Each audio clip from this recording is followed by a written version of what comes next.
Imagine a city, once a bustling gateway to the ancient world, vanishing beneath the waves, its story lost to time, becoming a legend whispered only by historians.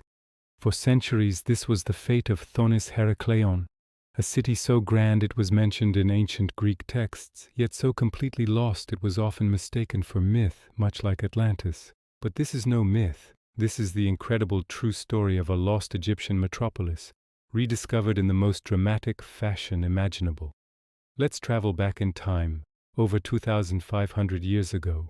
Long before Alexandria became the jewel of the Mediterranean, Thonis Heracleion was the supreme port of entry into Egypt.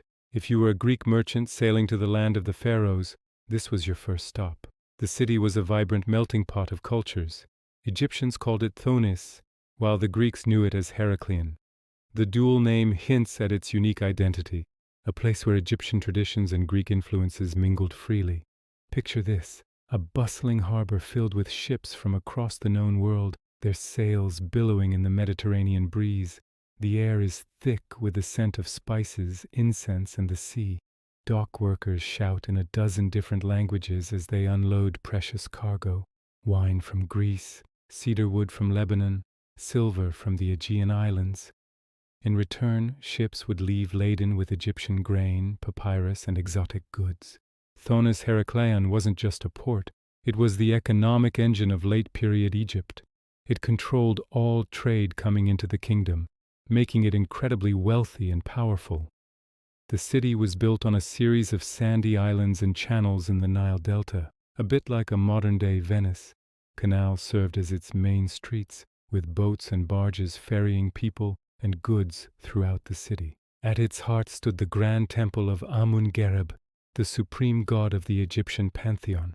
It was here that new pharaohs would come to receive the divine symbols of their power, a crucial ceremony that legitimized their rule over all of Egypt. This shows just how central Thonis Heracleion was, not just commercially, but also religiously and politically. The Greek connection was especially strong. The Greeks built their own sanctuary dedicated to Heracles, the demigod hero from whom they named the city Heracleion. They believed Heracles himself had first set foot in Egypt at this very spot. This fusion of cultures was everywhere. You'd see Egyptian priests and Greek philosophers walking the same streets, sharing ideas and stories. This unique blend of Egyptian and Hellenic life made Thonis Heracleion one of the most dynamic cities of its time. But then, disaster struck. Around the 2nd century BC, the very ground beneath the city began to fail. The immense weight of the massive stone temples and buildings, constructed on unstable delta clay and sand, proved to be too much. A combination of factors, likely earthquakes, rising sea levels, and a geological process called soil liquefaction, caused the city to slowly, catastrophically, sink into the Mediterranean. Imagine the terror as the ground turned to liquid, swallowing whole buildings, temples, and homes. Within a few centuries, the once mighty city was gone, completely submerged beneath the waves of Abukir Bay. For over 1,000 years, Thonis Heracleion was nothing more than a memory. Ancient writers like Herodotus described it, but with no physical evidence. Many scholars doubted its existence. It was a ghost story, a footnote in history books. That all changed in the year 2000. French underwater archaeologist Franck Gaudiot and his team were surveying the bay, searching for Napoleon's lost warships. Instead, using sophisticated sonar equipment, they detected something far older, far more significant. Peering through the murky water, the first thing they saw was a colossal stone face emerging from the seabed.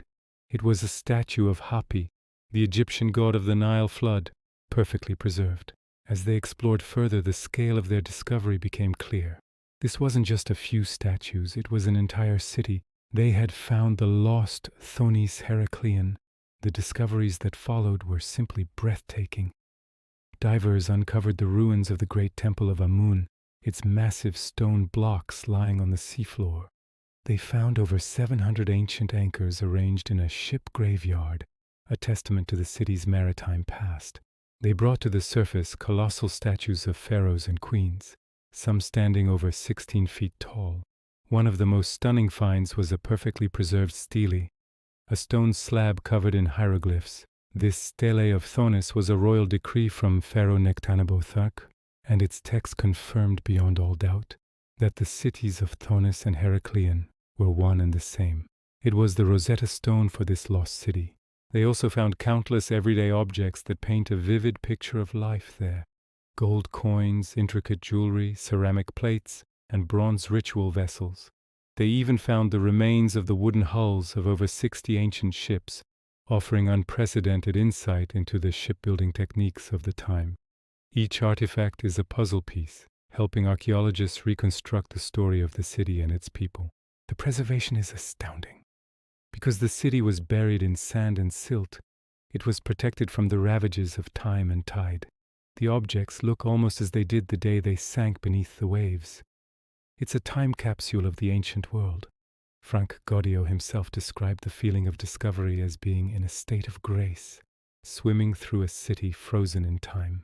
The work is far from over. It's estimated that only about 5% of Thonis Heracleion has been excavated.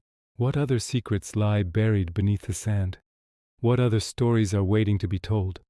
The city of Thonis Heracleion is a powerful reminder that history is not always set in stone.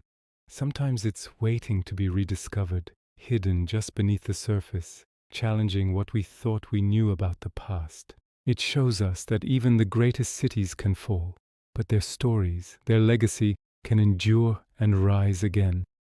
The tale of Thonis Heracleion is a true archaeological epic, a story of grandeur, disaster, and incredible rediscovery. It proves that sometimes the most fantastic legends are actually true. Thanks for joining us on this underwater journey into the past. If you were fascinated by the story of this real-life Atlantis, make sure to hit that like button and subscribe for more deep dives into forgotten history. See you next time.